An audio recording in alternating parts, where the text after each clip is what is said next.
Assalamualaikum warahmatullahi wabarakatuh. Selamat pagi, salam sejahtera untuk kita semua. Perkenalkan, saya Noviana Riza, adalah salah satu dosen tetap pada program studi S1 Sains Data, Sekolah Teknologi Informasi, Universitas Logistik dan Bisnis Internasional, Bandung. Pada kesempatan ini, izinkan saya untuk menyampaikan tentang mata kuliah yang saya ampu sesuai dengan kompetensi yang saya miliki, yaitu mata kuliah Big Data. Video ini disusun bertujuan untuk memenuhi salah satu persyaratan dalam pengajuan sertifikasi dosen pada tahun 2026 ini.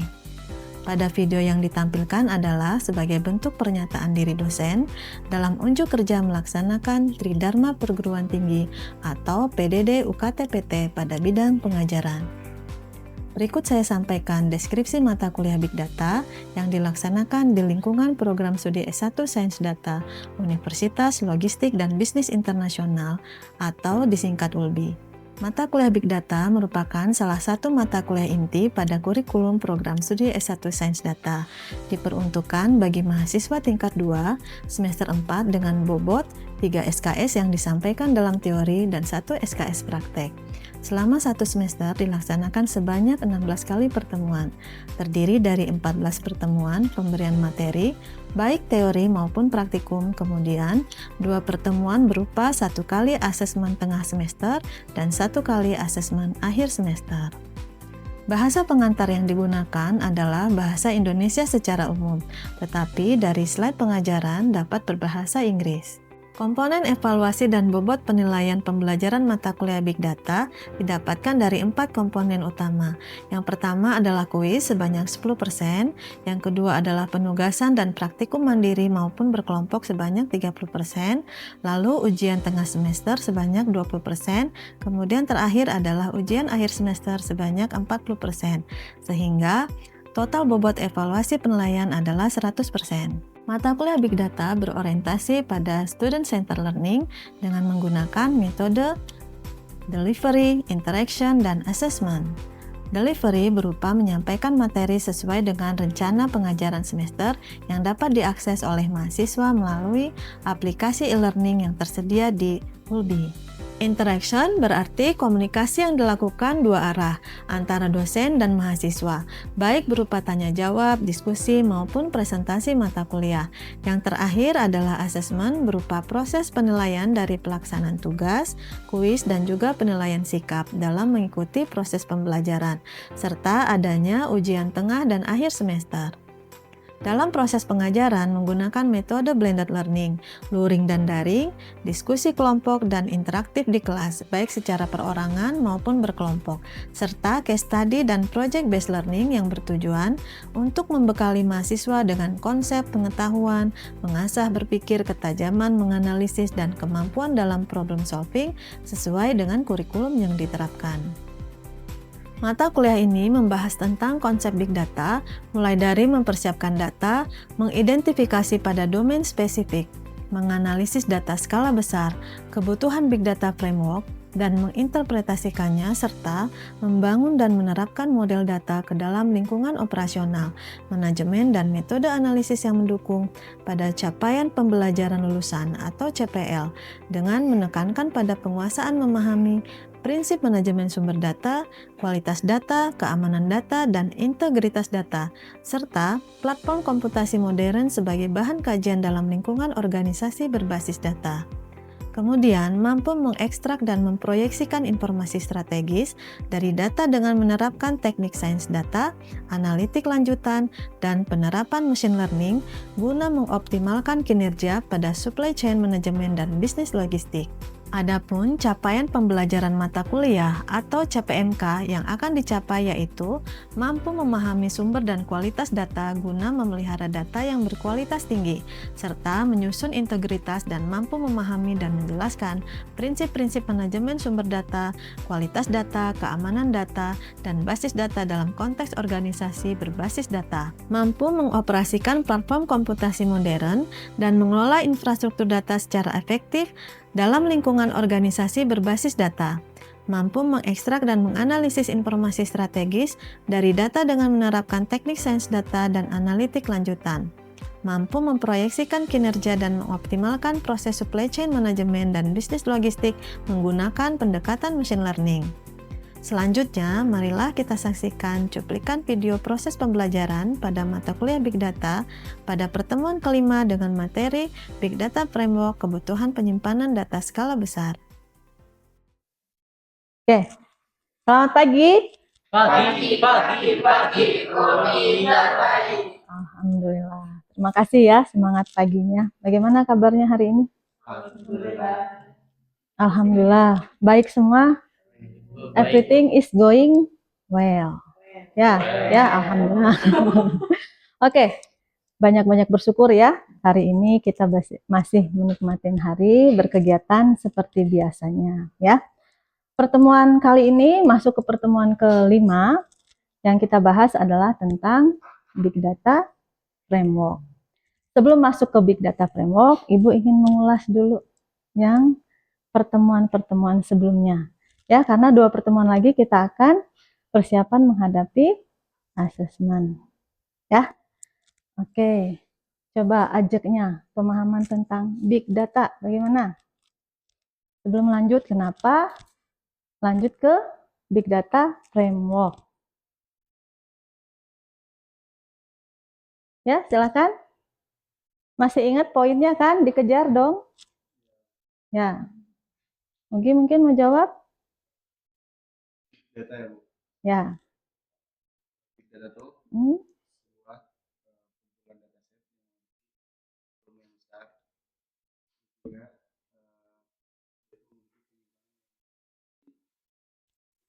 bisa dikatakan besar si penyimpanannya itu memang besar. Oke, big data ya. Karena big itu besar, data besar gitu ya. Tetapi harus mempunyai karakteristik kan? Masih ingat kita sudah di posisi berapa P-nya? P apa saja? Berapa sekarang? Sebelumnya itu 3 ya, yang pertama itu di 3. Berarti apanya tuh? Volumenya ya, dari big data yang dicetuskan. Ingat dari semula kan ada sejarahnya, ada evolusinya. Berarti sekarang kita masuk ke pengenalan framework-nya, gitu ya. Berarti ada karakteristiknya.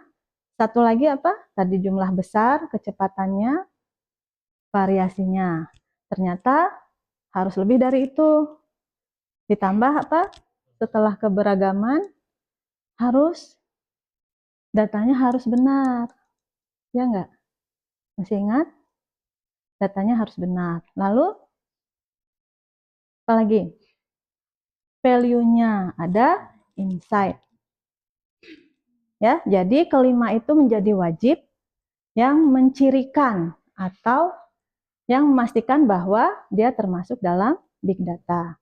Kalau tidak memenuhi syarat yang 5 tersebut, berarti dia belum dikategorikan sebagai big data ya. Jadi tidak salah lagi pemahamannya tentang kata big datanya bahwa itu hanya jumlahnya besar ya. Oke. Data is never sleep. Masih ingat ya? Oke. Nah, ini yang 3V sekarang kita sudah posisi berapa? Ibu sudah menjelaskan, slide ini Ibu masukkan dulu. Sumber-sumber big datanya sudah di posisi 14V. Ya. El, jangan ragu-ragu, El. Oke ya. Nah, ini kenapa menjadi sangat penting ya di era sekarang? Karena semua lini atau bidang ketika melaksanakan kegiatan apapun ya dalam kehidupan, baik berbisnis ataupun berorganisasi, itu semua hampir dikatakan menggunakan big data. Ya, ini untuk size-nya Ibu akan perjelas di sini. Nah, posisi kita, jadi mengapa membutuhkan framework-nya? Framework itu ada setelah melampaui jumlah data-data yang besar. Oke, sebelah kiri dilihat itu ada binary ya, biner. Kalau komputer kan hanya 2 ya, pahamnya hanya 0 dan 1. Ini bisa dilihat, bentar ya. Nah, bisa dilihat penamaannya Kalau dalam biner itu dimulai dari yang terkecilnya 1024 kan? Ya. Oke, Ibu ulangi ya. Sebelah kiri tabelnya bisa dilihat, itu adalah binary system ya. Yang sebelah kanannya decimal system. Terlihat jelas tidak di layar? Jadi posisi kita sekarang di sini disebutnya jadi byte ya. Kita posisinya zeta beta. Bayangkan data itu berapa itu nolnya? Bisa hitung kalau uang? Banyak. Ya, banyak sekali ya. Jadi sudah tahapan yang di sini ya, di posisi zeta beta. Kita menuju yota beta. Ya.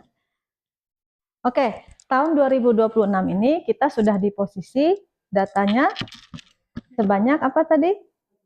Zeta beta ya, atau zeta byte ya, zeta byte. 14-nya itu apa? V-nya ya. Tetapi mensyaratkan big data masih di 5 V. Yang terakhir apa? V-nya? Penambahannya dari 3. Oke. Ya, gimana kalau menjawabnya biar dapat poinnya banyak? Silakan.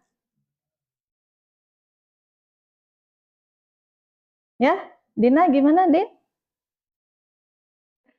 Ya. Ya, ditambah value dan ya betul. Peranya ya, peranya berarti keakurasian.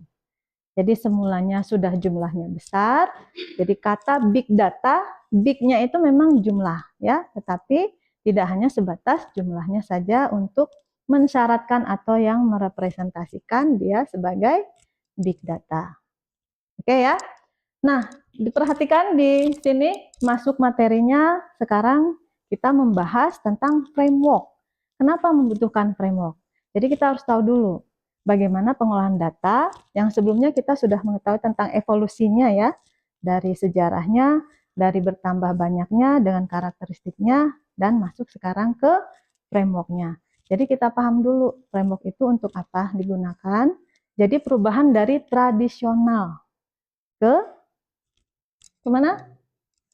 Tradisional data ke penyimpanan yang modern.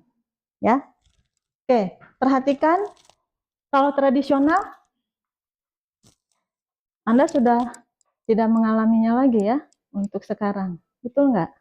Jadi sudah banyak walaupun sedikit dalam beraktivitas gitu ya. Tapi untuk kegiatan bisnis sehari-hari, kegiatan dunia lah begitu ya, kegiatan organisasi itu sudah memasuki fase di big data.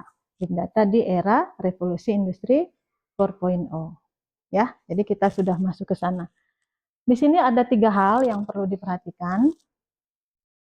Kalau skala maksudnya gimana tuh? Ada storage, ada proses, ada skala. Kalau storage bagaimana? Terkait big data. Ya, betul Dina, excellent answer ya. Jadi seperti pohon kan, tumbuh subur, lalu daun-daunnya berguguran, awalnya sih bisa ditampung gitu ya. Lama-kelamaan dia tumbuh subur terus, tumbuh gitu ya. Bertumbuh terus ya, data is never sleep. Akhirnya bagaimana nih menyimpannya, bagaimana mengolahnya. Gitu. Jadi kita mulai berpikir tentang proses penyimpanan. Jadi penyimpanan, lalu prosesnya, lalu skalanya ya. Dibagaimanakan cara mengatasi data yang besar tadi dengan 5 V tadi ya. Oke, selanjutnya Ibu perkenalkan framework yang hype lah begitu ya, dari banyak framework. Di sini yang digunakan salah satunya adalah Hadoop. Pernah dengar? Oke. Apa yang Anda dengar gitu? Hadoop framework begitu. Ya? Oke, ya Cak. Pernah dengar? Hmm.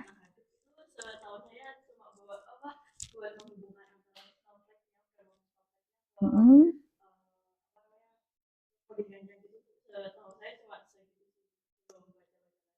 Oke, minimal sudah pernah dengar gitu ya. Memang ketika berbicara big data kita membutuhkan framework. Ya, Anda bayangkan seperti ini, Ibu analogikan. Ketika perusahaan mengerjakan kegiatan operasionalnya di suatu tempat. Kalau berbicara tempat masih nasional ya di Indonesia begitu ya. Tapi ketika punya cabang di luar negeri, nah bagaimana mengintegrasikan datanya tetapi bisa terhubung satu dan lainnya. Bisa dipahami? Bisa diikuti ya? Ada pertanyaan nggak sampai di sini ketika memasuki kita membutuhkan framework ketika berbicara big data? Bisa dipahami ya? Oke. Nah, Hadoop ini bermula dia menyimpan datanya itu berupa filenya, data besar ya. Kalau Ibu contohkan seperti tadi, berarti Anda sekarang yang sudah familiar, yang Anda gunakan, misalkan e-commerce ya, platform e-commerce, itu sudah keseharian. Apa data atau semacam file ya yang bisa disimpan, yang Anda gunakan ketika menggunakan platform e-commerce? Mungkin siapa yang mau menjawab, ngambil poinnya? Menggunakan e-commerce berarti menyimpan data. Nah, data seperti apa? Ya. Ayo kita sepakati kalau menjawabnya biar poinnya jelas ya. Ibu bagi ke siapa nanti? Di e-commerce Ya, Ugi. kalau di e-commerce biasanya Ya. kalau misalkan mungkin bisa ada data customer journey ya, aktivitas pelanggannya selama di e-commerce. Oke. Aktivitas ya berarti yang terjadi di dalamnya. Satu transaksi saja sudah luar biasa kan? Data apa yang dimasukkan? Kita sama-sama. Ya, data barangnya. Oke, ini karena pesan barang langsung ingat barang gitu ya. Ya, betul ya. Tapi ingat dulu apa yang konsumennya gitu ya ketika check out, ketika milih-milih gitu ya. Itu data apa bisa memilih? Data barang, lalu jenisnya, tipenya, pilih satu barang saja mungkin ada berapa warna. Lalu apalagi ada tokonya gitu ya. Milih toko enggak? Milih. Oke. Satu toko itu dipilih berdasarkan apa? Oke, Dina ya, bagus jawabannya. Jadi misalkan berdasarkan sering dipilih, kita lihatnya dari bintangnya ya gitu, skor bintangnya atau ulasan. Kalau yang skornya kecil nggak dipilih ya, karena berbahaya kan. Jadi kitanya rugi ya, sebagai konsumen juga harus cerdas memilih gitu ya. Oke, itu baru data transaksi. Mengisi apa lagi? Alamat, alamat pengiriman. Alamat yang diisi banyak kan? Apa saja? Jadi ini kita berbicara baru satu ini ya, transaksi alamat. Namanya, terus tujuannya, ya kan? Pilihan apanya tuh? Alamat pengirimannya kemana itu melalui apa gitu ya? Tujuan pengiriman melalui apa? Pengiriman dan lain sebagainya. Oke, jadi dengan kegiatan seperti itu kita sudah menggunakan atau memanfaatkan ya dari platform e-commerce yang sudah menggunakan big data ya. Jadi datanya memang sudah melampaui ya dari yang sebelumnya ada. Nah, di sini bisa dilihat bagaimana dunia kita memposisikan di zeta beta. Anda tahu nolnya ada berapa? 3 kali 7 itu ya, yang tadi 000 itu sebanyak 7 kali. Itu setelah zeta beta ke zeta byte itu ada yottabyte ya.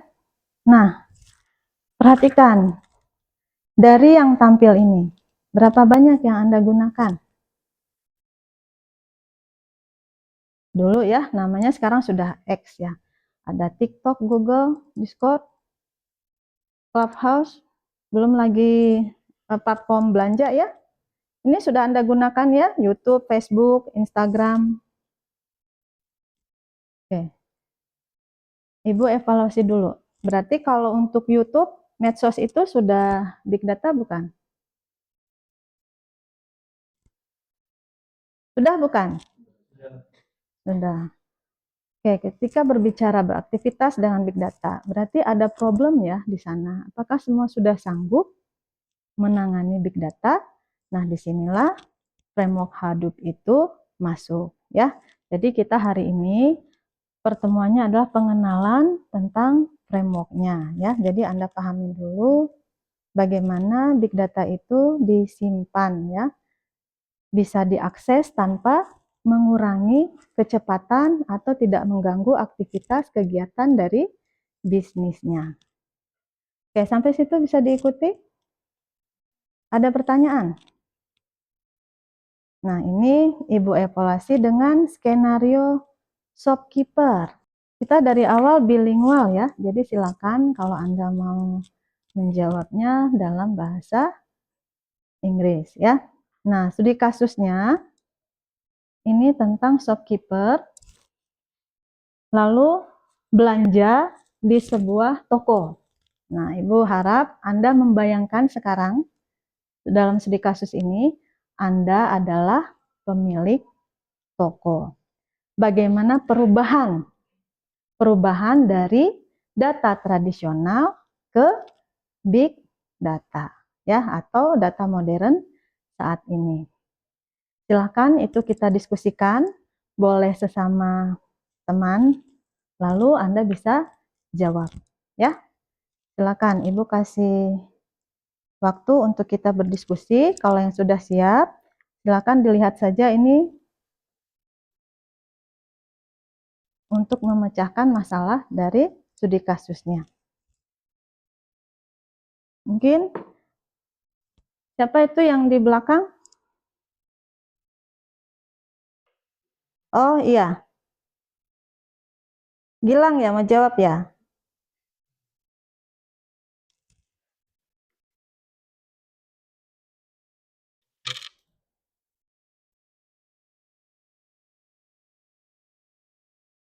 Sudah punya toko ya, Gilang? Ya. Gimana? Silakan bisa kita diskusikan hari ini sambil sharing ya. Bagaimana data tradisional dalam toko yang kita kelola, kita olah menjadi lebih modern dan menuju big data. Perubahannya yang kita perhatikan ya, dari operasional, pelayanan, dan lain sebagainya. Mungkin nanti menuju e-commerce gitu. Ya, silakan bilang. Itu data yang data perusahaan transaksi itu sebelumnya masih melakukan catatan manual, yang mana itu pencatatannya hanya menggunakan buku saja. Nah, untuk pengembangannya itu di datasetnya ini lebih didetailkan lagi, seperti apa yang dibeli, lalu harga per produknya berapa, yang dibeli itu berapa aja, terus di supplier itu siapa, itu juga semua harus jelas, dan itu dipindahkan ke database yang lebih bisa menampung semua data yang lebih besar lagi, yang lebih mudah dibandingkan dengan data yang hanya dicatat manual. Jadi pencatatan datanya juga lebih cepat dibandingkan manual gitu. Lalu dengan database, menggunakan database juga bisa diintegrasikan dengan aplikasi web yang bisa menampilkan nantinya rekomendasi penjualan selanjutnya itu harus gimana, dan apa namanya, keputusan strategi si pimpinan nanti seperti apa. Oke, excellent answer ya. Untuk bilang applause dulu dong. Ya. Jadi selain punya tokonya, jadi sudah memahami juga bagaimana mengolah agar lebih maju ke depannya ya. Oke, jadi tadi dari satu barang misalkan ya. Contoh yang Gilang sampaikan jual baju gitu. Ternyata expand ya, jadi banyak produk yang muncul, ide-ide baru, menambah produknya sendiri. Dari baju lalu ditambah apa? sepatu gitu ya, lalu tas, aksesoris. Dalam satu toko yang perlu tadi tempatnya hanya satu gitu ya, berapa meter, lalu berkembang lagi. Itu dari satu lantai misalkan. Kalau sudah penuh, butuh lantai 2 enggak? Butuh ya, ya betul. Jadi Anda bisa memahami bahwa bertambah barang, bertambah juga produknya yang semakin banyak yang terkait dengan operasional. Tidak cukup di satu lantai, bahkan 2 lantai, dan seterusnya. Belum lagi untuk meningkatkan pelayanan. Biasanya customer itu akan bertahan ketika pelayannya bagus ya, excellent gitu. Jadi itu yang ingin dipertahankan ya dalam dunia bisnis. Makanya banyak sekali kompetitor atau keunggulan-keunggulan yang bisa diberikan kepada customer ya. Jadi mengurangi atau bisa menyaingi kompetitor dalam hal pelayanan.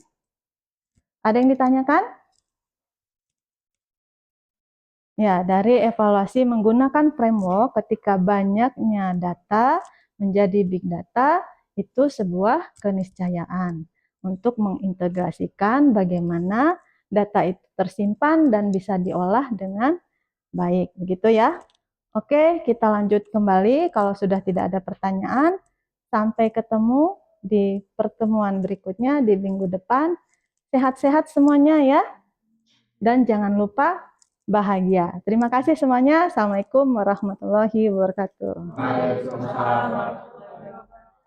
Terima kasih telah menyaksikan deskripsi singkat mata kuliah Big Data yang saya ampu, beserta video cuplikan proses pembelajarannya sebagai gambaran terkait kinerja yang saya lakukan di program studi S1 Sains Data, Sekolah Teknologi Informasi Universitas Logistik dan Bisnis Internasional. Saya haturkan terima kasih yang sebesar-besarnya kepada Kementerian Pendidikan Tinggi, Sains dan Teknologi melalui Direktorat Jenderal Pendidikan Tinggi, LL Dikti Wilayah 4 Jawa Barat dan Banten, dan seluruh pihak yang terlibat.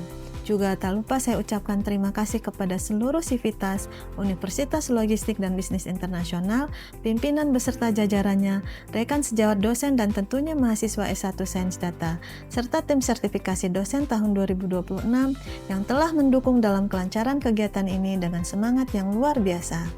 Demikian saya sampaikan, mohon maaf apabila terdapat kekurangan dalam penyampaian ini. Terima kasih. Wassalamualaikum warahmatullahi wabarakatuh.